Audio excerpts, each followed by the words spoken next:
How's it going, everybody? Welcome back to the channel. Today we're going to see if replacing thermal paste actually does anything.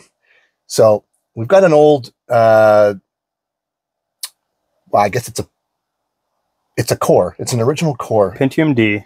Is this a Pentium D? It's a Pentium D. I thought this was a core. Anyway, it's Pentium D. It's an old computer. And we've got this old ATI Radeon. It actually was from a Mac, but it seems to be running pretty good in this Windows machine. And we're going to run Radeon GPU stress test. And let's see what kind of temps we can get up to here. And then we will disassemble this card and redo the thermal paste. And we'll see if anything actually changes. So basically thermal paste dries out, I guess. It does dry out. It dries out after a while. So like the retro community, you know, what do you guys do when you have old stuff? Do you just forget about it, or do you replace the thermal paste? So yeah, anyway, so let's should we do the full screen? Let's do 1024 by 1280 by 1024. Let's just stress the sucker rate out and do full screen. Oh no, I won't do full screen. I want to see this. And go. And oh, hey, look at this. Okay. It looks like we should probably install the drivers we're going to have to do a little bit of some drivers here. So hang tight. Back in a minute. Okay, so the Radeon didn't want to run on this system. So we've got Haven going, which is working out pretty good. I don't know if we're going to be able to focus on this, but we're kind of bouncing off 84, 85C on the card right now. And while we were looking for a different video benchmark, we also changed the CPU from that Celeron or Pentium D to a Core 2 Quad. Yeah, Core 2 Quad. And well, we also threw in double the amount of RAM just for shits and giggles. And this card is smoking hot right now. And I think we're still kind of hitting 83, 84, 85, something like that. Yeah. So just going to let this run through this benchmark for a bit. And then we'll disassemble this card. I think we'll just do a quick disassembly. Like, we won't film the whole thing. We'll just rip it apart. But I think the whole point here is that if you've got some legacy hardware, especially graphics cards, people get a little... They get a little antsy on... they do, and it's really nothing to get antsy about. Just take it apart. It's not going to break. Yeah, exactly. They get a little freaked out about... I don't know if you guys can see us all, but yeah, they get a little freaked out about tearing apart these graphics cards, but they're really not as hard as you think. It's nothing serious. Yeah, and so we'll tear it apart. We'll re-thermal paste it, put it back together. We may do thermal pads if it needs it. Right, we have some thermal pads. So you'll see the card once we pull it apart. And we'll do what we got to do as far as the thermal interface material, and yeah, then we'll fire this benchmark back up and see if it's actually made a difference. So all right, back in a bit. So yeah, in hardware monitor, we actually started at when the system was running 76, your min values in the next column over. That's right. So that's what I'm on, right? Min? No, oh, no. Next one over. Yeah, 76 was what it was at. And then, so it hit maximum. So that's your max right there. We hit 85C. So let's tear this thing apart and re-thermal paste it.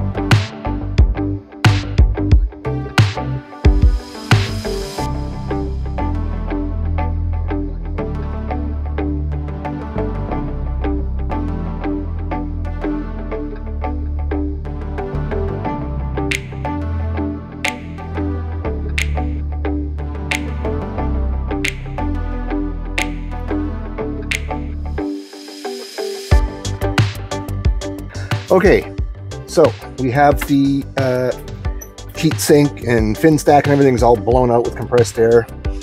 We have a new thermal pad that's going to go across here for the VRMs. We've got a blob of thermal paste that's just way too much, and because that's just the way that we roll.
Okay, the system's just been booted for like 30 seconds.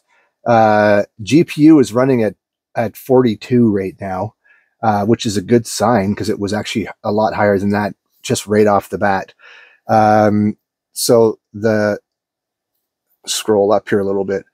The max value for the GPU, well, for anything actually, it's still just reporting as the current value. So we're not going to touch that.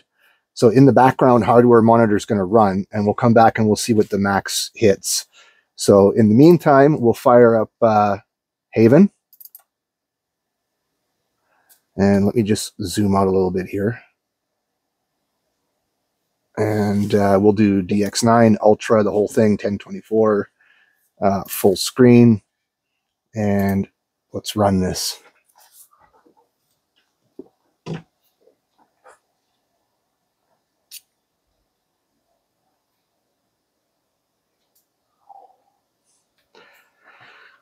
And if we're lucky, it'll be less than 85.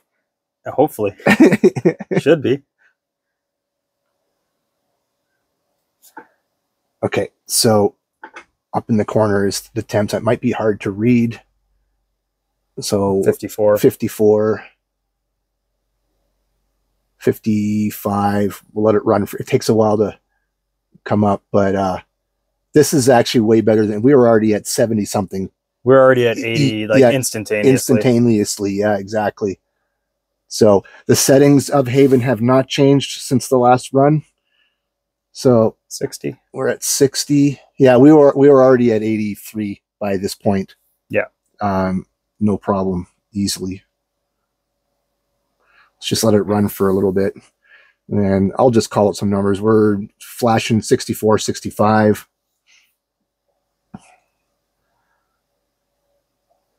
And I'm not sure, does Haven allow you to manually adjust fan curve? I can't remember. No. I don't think it does, eh? No. No, that's just controls in the thing, settings. Yeah. No, it doesn't let you do fan stuff. We're at 70. We're at 70, 71.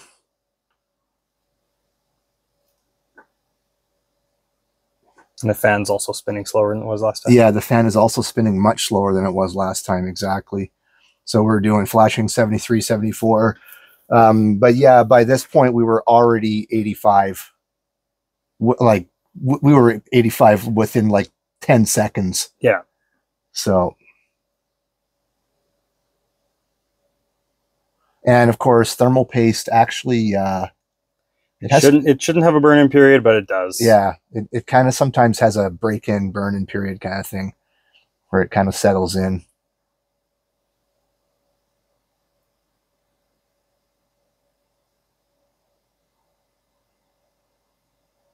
This fan is much slower than it was before. Yeah, it should start ramping up. Yeah, hopefully. So we've just hit 80. It's flashing 80, 81. Yeah, it's starting to speed up. And yeah, the GPU fan is starting to spin a little faster. The camera makes it look like it's not spinning. I can hear it as fast as I can hear it too. Yeah. All right. So we're doing 79, 80, 79, 80, 81, something like that. So I would say so far we're about, well, we'll just say 4 to 5. 4 to 5 C less. Although that CPU cooler was running way faster before. GPU cooler, yeah. Or sorry, GPU cooler, yeah. Anyway, I guess that kind of proves a point. Yeah, we're at 4 to 5 C cooler in benchmark and 5 to 7 idle. Yeah, now even cooler. We're even cooler. So we're coming on pretty quick here to 10 degrees cooler at idle than we were. And it wouldn't even cool down last time from 77. Yeah, so we were, yeah. I think the video at this when we first started CPU ID or hardware monitor. Sorry, hardware monitor. I think it showed us we were at 77, and that was doing nothing. We didn't have any benchmarks going. So we're now coming up to 10 degrees cooler at idle. Having said that, for the max temp during the Haven run, oh yeah, we don't have any internet because it's Windows 7. That fan was not spinning anywhere near as fast as it was before we did the thermal paste. I think if we could get that fan manually up to what it was, I think we would see a different result in the positive. Well, technically negative, but we would see a better result for max temp. But anyway, you saw the thermal paste. So I was scraping it with my fingernail and pieces were flying off. That's not what thermal paste is supposed to look like. Not at all. It's supposed to be liquid still, or pasty, or whatever. Paste, yeah. Malleable, not dry cement. So there you go. It's really not as hard as you think to replace your thermal paste, even on a graphics card. Now, having said that, you know, some of the newer graphics cards are definitely more involved to take apart. Definitely. Yeah. And you know, and then there's some brands that are known to be easier to service. I don't know. Gigabyte. Yeah, I would say that's a good one. Yeah. EVGA was. Yeah, EVGA was definitely easier to service. But you get into the Asus and the Strix cards and the Strix cards, and they've got like, you know, 6 different kind of screws and you know, 50 of them, and yeah, it gets a little bit more involved. But honestly, you can find teardown videos that'll give you a step-by-step guide with pictures on how to pull graphics cards apart. Yep. This one here was pretty simple. I mean, I don't know what there was, a dozen screws maybe. Yeah, if that. Yeah, if that. All pretty much the same. I think there was two screw types. Yeah, two screw types. But... Yeah, and yeah, so it wasn't difficult at all. And then, of course, you know, we didn't film it, but we did end up putting a new CPU in because the Pentium D just wasn't. I think it would have been a big CPU bottleneck for this video card.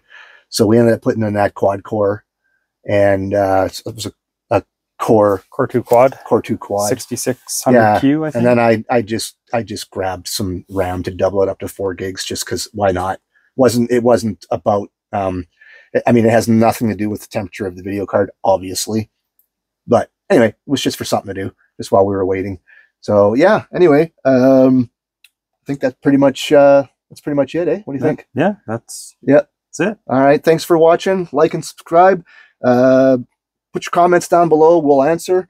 If you have something that you want us to do, like I said before in other videos, we have a mountain of hardware here, and new and old, and we can take requests and make videos, and yeah. Anyway, thanks for watching. See you later. See you later.